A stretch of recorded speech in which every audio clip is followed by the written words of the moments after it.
Alhamdulillahirabbil alamin. No. Dawuh agak jan. Puji syukur kunjur ngasane Gusti ingkang nyipta jagat ingkang wis paring kanikmatan kamulyan kesehatan barokah marang sedherek para titah.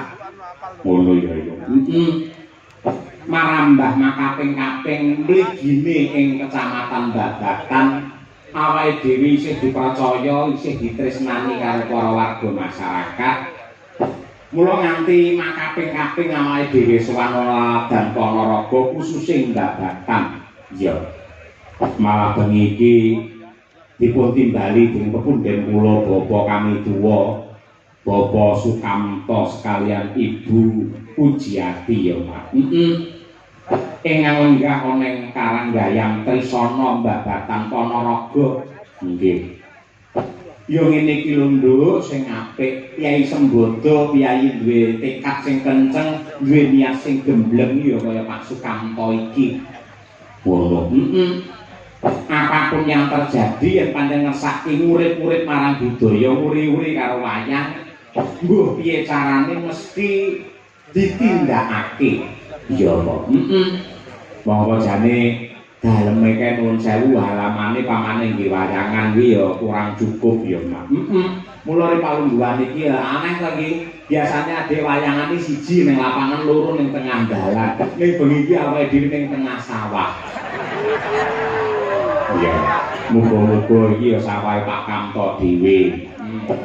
Muga upamane senes ning ya mesti ada jalinan silaturahim yang baik, tali kekadangan sing apik, wayangan ning sawah muga-muga dadi barokah. Allahumma amin.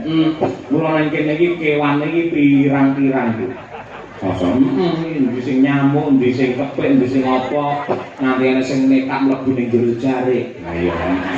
Resipune dadi dalang ngono kuwi. Ora apa-apa. Ini ya kuwi lho kaya nekat mlebu. Maka lek dikukur ya saru, lek dikukur ya nekat ae dhewe. Iya.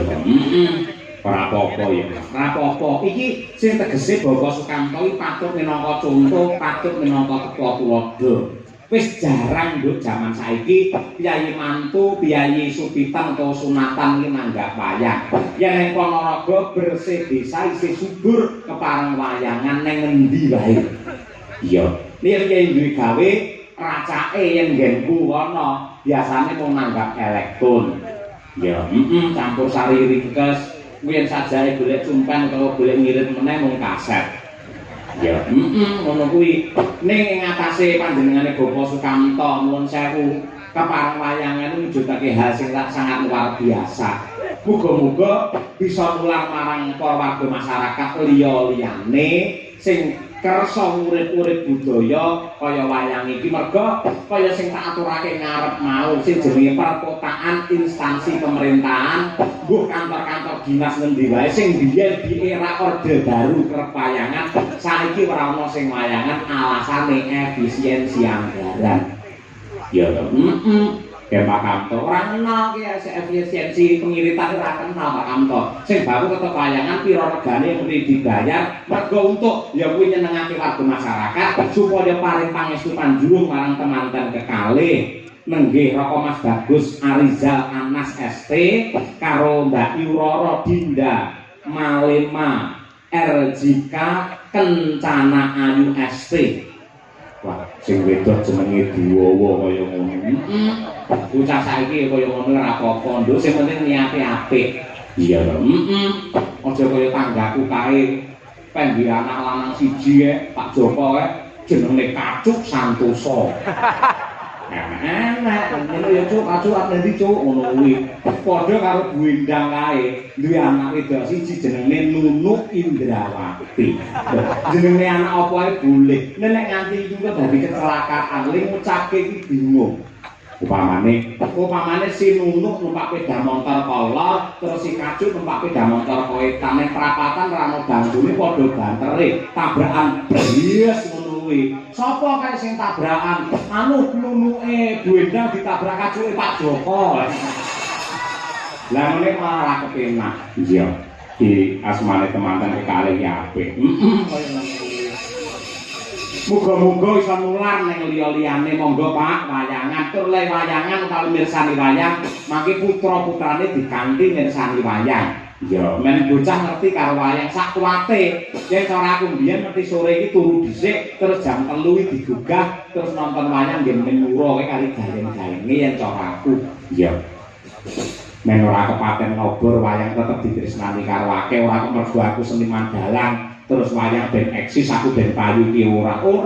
Wayang ini milik kita bersama, semua warga masyarakat mempunyai kewajiban untuk melestarikan. Ya, Pokok jaman sing wis kaya ngene lho Nduk, golek sandang pangan ki angel kaya ngene, pemerintah gawe kebijakan sok-sok ya malah bingungke masyarakat, gawe kebijakan malah gawe rekasane warga masyarakat ning tekad suci dari Bapak Sukamto untuk memberi hiburan dan mengangkat seni budaya wajib diacungi jempol. Tepuk tangan untuk Bapak Sukamto kan itu kok.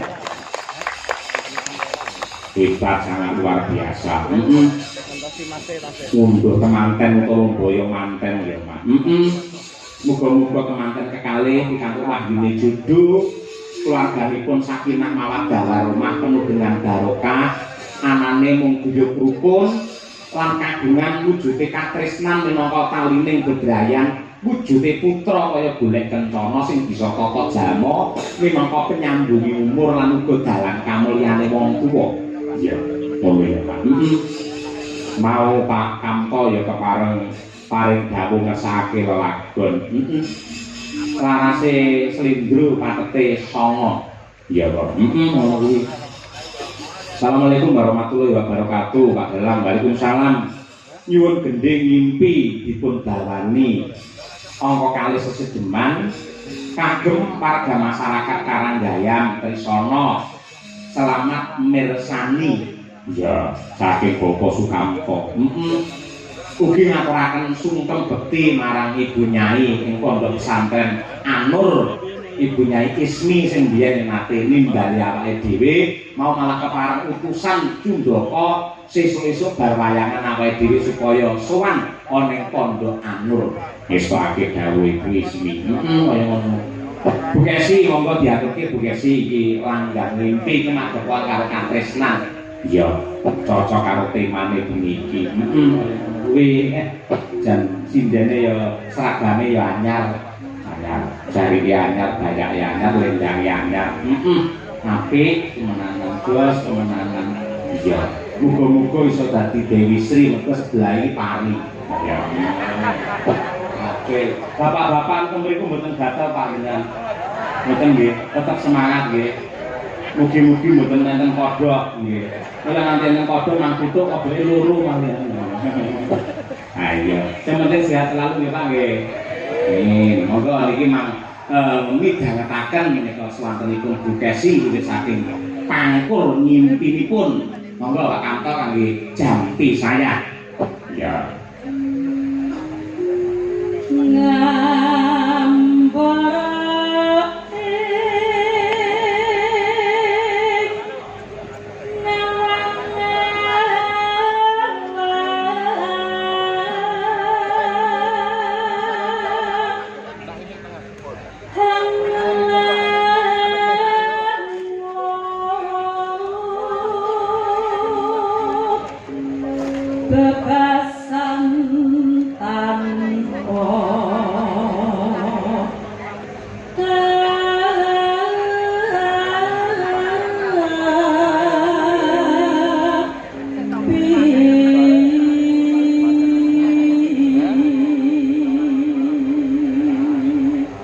Ugi kula dherekaken ngaturaken panuwun dumateng Pak Poyanto Lembah panjenengane sing kepareng ndherekake Bapak Sukamto nalika tindak oleh Gubuki dhewe Karanganyar. Nggih, sembah nuwun Pak Yanto. Nggih. Ibu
yuswa parandene bukesi suarane si unggul ya Mas. Terus suarane landung. Mergo pancen diopeni olahragane ya ora keri. Ben landung ngono kuwi olahragane apa? Yen bukesi kuwi renang kok. Renang. Yen prei ning kolam renang kuwi ya. Ning dhek yen renang karo aku ki isin. Ya to. Malah nek papane nganggo tak imut dhek pas renang isin. Dadi pamane dhek renang ngono kae ya. Saku teko langsung sirahe didolekne lho. Terus ini kok metu malah. Iya. Kaya apa? Kodokmu. Iya. Ora. Katung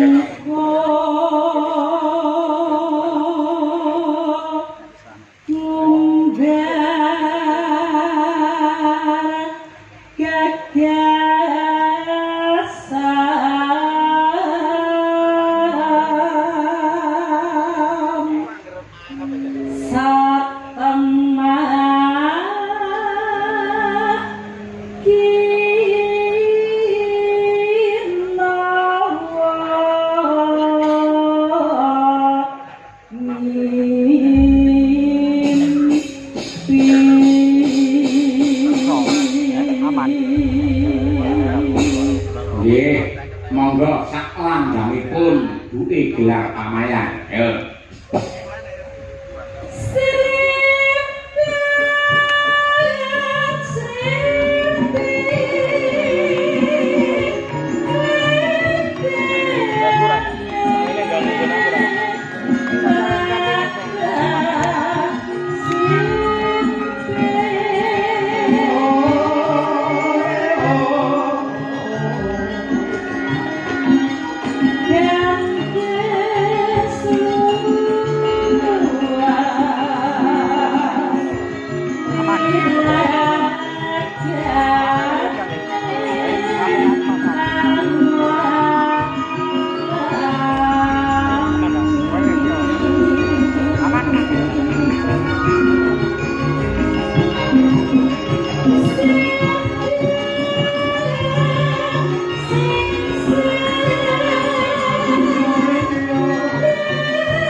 Matur sembah nuwun Bu Kesi lan ugi kadang-kadang madang karang sampun ngaturaken langgang ngimpi pamundhut saking punden kula Bapak Sukamto. Iya, mugi-mugi saged kinarya jampining saya. Amin ya rabbal alamin.